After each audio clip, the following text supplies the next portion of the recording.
Hello दोस्तों। आज हम जानने वाले हैं बहुपद के बारे में। इसमें चर पद, अचर पद, बहुपद की शर्त, बहुपद की घात, रैखिक बहुपद, द्विघात बहुपद एवं त्रिघात बहुपद, इन सभी को बारी बारी से जानेंगे। आइए जानते हैं क्या होता है चर पद। तो चर पद अंग्रेजी के जितने भी अक्षर हैं वो सभी मिलकर अगर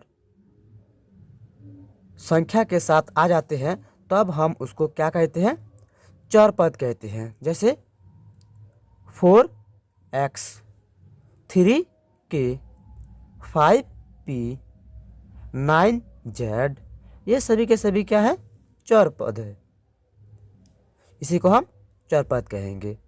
इसके मान निश्चित नहीं होते हैं क्योंकि p के जगह पर अगर हम कोई एक संख्या को रखकर गुणा करते हैं तो उसका मान क्या आएगा, एक आएगा। अगर अलग अलग बार हम अलग अलग संख्याओं को रखकर उसके मानों को 5 के साथ गुणा करते हैं तो उसका मान अलग अलग आएंगे। इसीलिए इसको हम क्या कहते हैं, वेरिएबल कहते हैं, क्योंकि ये हमेशा इसके मान को बदलते रहते हैं, इसीलिए ये वेरिएबल कहलाए हैं। अब आते हैं अचर पद, कांस्टेंट।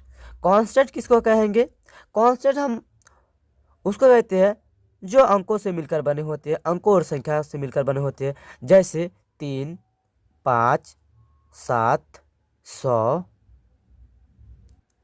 1000, मतलब आदि जितनी भी संख्या है और अंक है सभी अचर पद में आते हैं। तो बहुपद जो होते हैं ना, ये चर पद और अचर पद दोनों से मिलकर बने होते हैं, दोनों से मिलकर बने होते हैं। अब आते हैं बहुपद की शर्त, बहुपद की कंडीशन क्या है।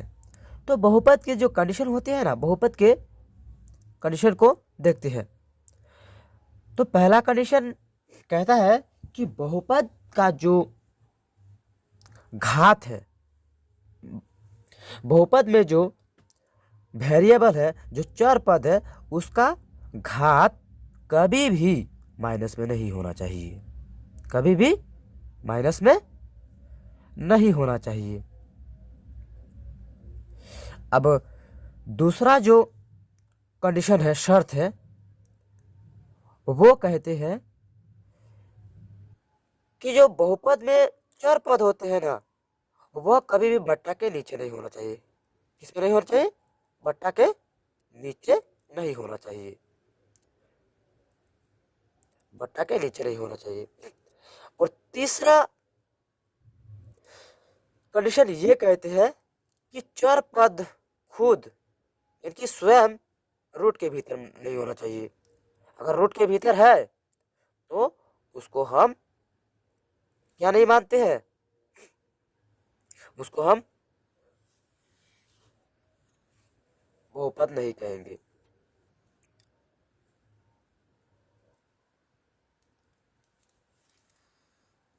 अब देखते हैं बहुपद की घात।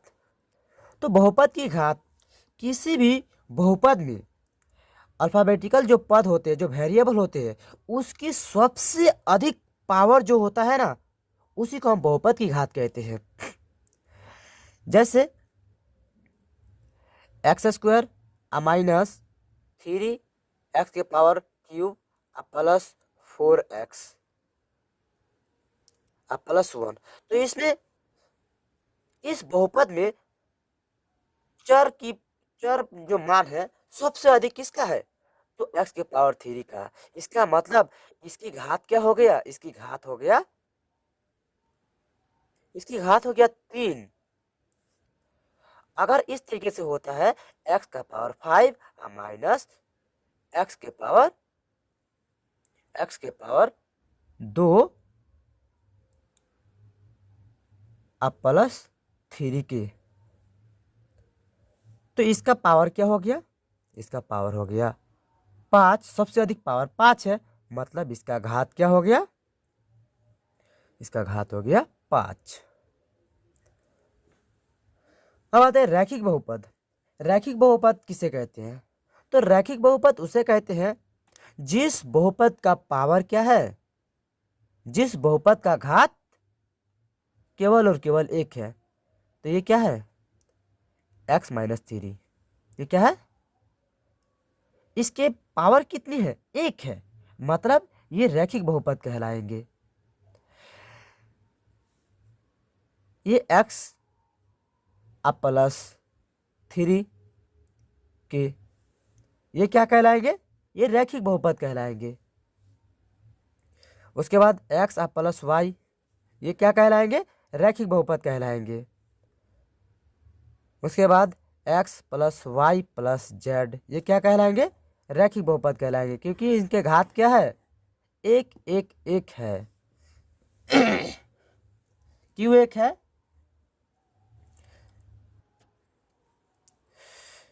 क्योंकि हम इन सब का घात इसलिए नहीं दिखा रहे हैं क्योंकि इसके घात एक है, और एक को हम कभी भी नहीं दिखाते हैं घात के रूप में। जब एक से अधिक होंगे तभी हम उसको दिखाते हैं। इसीलिए इसमें कोई घात दिखाया नहीं जा रहा है, पावर दिखाया नहीं जा रहा है, मतलब इसके पावर क्या है?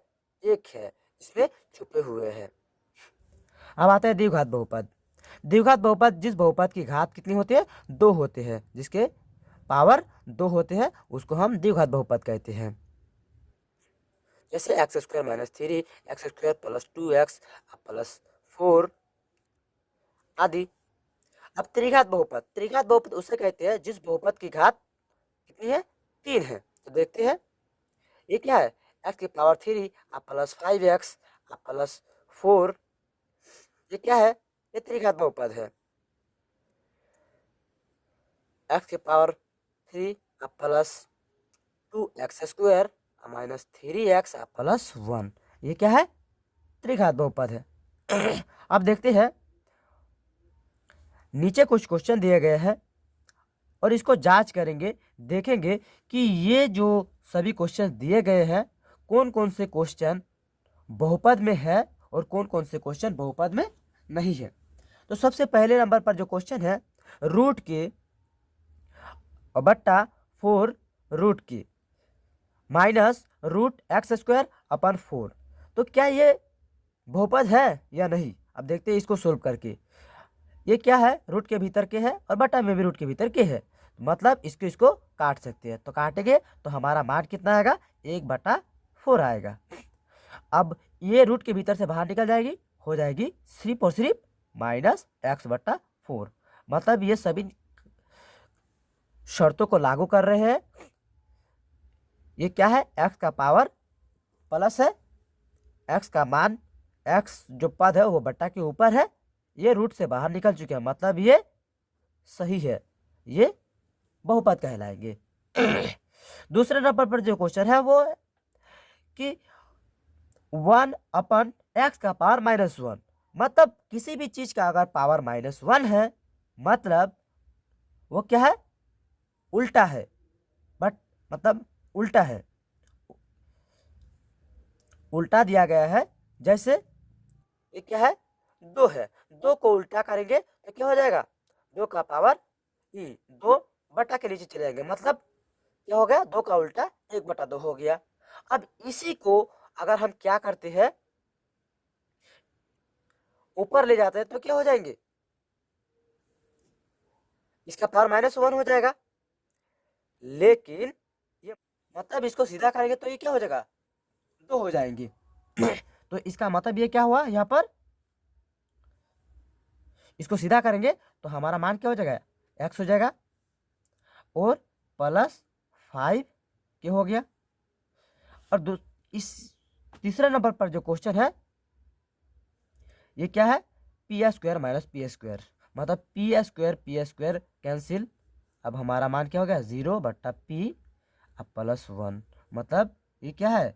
ये तो पहले से ही 0 हो गया है और +1 है, मतलब ये भी बहुपद में है।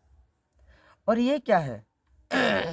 यहाँ पर ये दिखा रहे हैं कि 1/x² - 2 -2 बट्टा,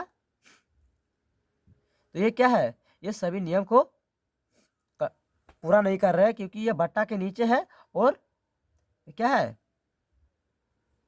मैंने एक्स का जो टर्म है वो बट्टा के नीचे है और -2 है, इसीलिए ये बहुपद नहीं है, ये रॉन्ग है, ये बहुपद नहीं है, ये रॉन्ग है।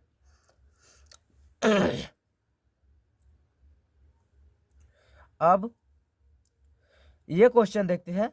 ये पूरा का पूरा बट्टा के नीचे दिखाई दे रहा है और ये रूट के भीतर से बाहर निकल जाएगा। क्यों निकलेगा? क्योंकि ये भीतर है और उसका मान स्क्वायर में है, तो रूट के भीतर से बाहर निकलेगा तो क्या निकलेगा, इतना हो जाएगा x अब प्लस 3x, तो ये ऊपर जाएगा तो इसका मान पॉजिटिव हो जाएगा, मतलब ये x अब प्लस 3x होगा, मतलब ये भी क्या है, सही है।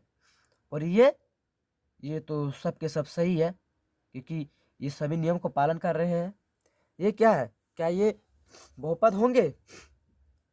ये बट्टा के नीचे और प्लस में रूट के भीतर है, मतलब ये बहुपद नहीं होंगे।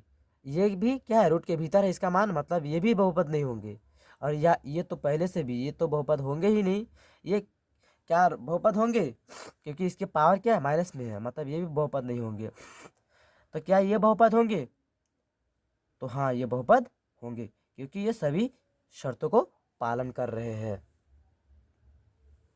ठीक है, तो थैंक यू दोस्तों वॉचिंग माय वीडियो।